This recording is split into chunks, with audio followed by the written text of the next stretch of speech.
Municipal సమగ్ర అభివృద్ధి మా లక్ష్యం 2.70 కోట్ల అభివృద్ధి పనులకు శంకుస్థాపన.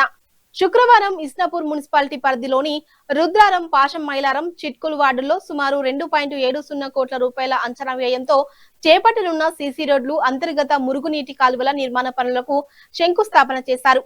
ఈ సందర్భంగా ఆయన మాట్లాడుతూ ప్రజల అవసరాలను గుర్తించి వాహనదారులు, రహదారులు, డ్రైనేజీ, పారిశుద్ధ్యం, త్రాగునీరు, విద్యుత్తు తదితర మౌలిక వసతులకు అధిక ప్రాధాన్యత ఇస్తున్నామని పేర్కొన్నారు.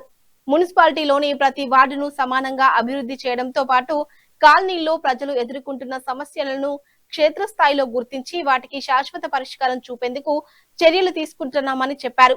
అభివృద్ధి పనుల్లో నాణ్యత ప్రమాణాలను తప్పనిసరిగా పాటించాలని, నిర్ణీత గడువులోగా పనులను పూర్తి చేసి ప్రజలకు అందుబాటులోకి తీసుకురావాలని అధికారులను ఆదేశించారు.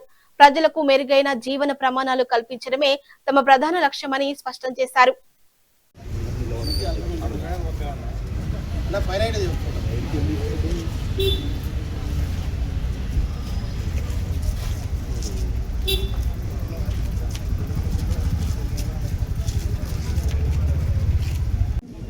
సార్ అన్నా ఈరోజు ఇస్నాపూర్ మున్సిపాలిటీ పరిధిలోని పాశం మైలారం, రుద్రారం, చిట్కుల్ వార్డులలో వివిధ పనులు ప్రారంభించాము. ఎమ్మెల్యే మైపాలన్న గారు, మా కౌన్సిలర్స్ సభ్యులు అందరు కలిసి పాల్గొన్నందుకు ధన్యవాదాలు.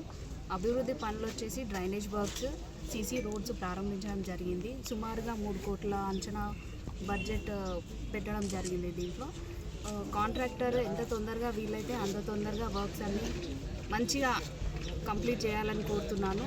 అండ్ వాళ్ళకి కౌన్సిలర్స్ అందరూ సహకరించి ఇది తొందరగా వర్క్స్ అయ్యేటట్టు చూసుకోవాలని కోరుకుంటున్నాను. టోటల్ బడ్జెట్ ఎంత? అది సుమారుగా 2.8 చేంజ్ ఉంది.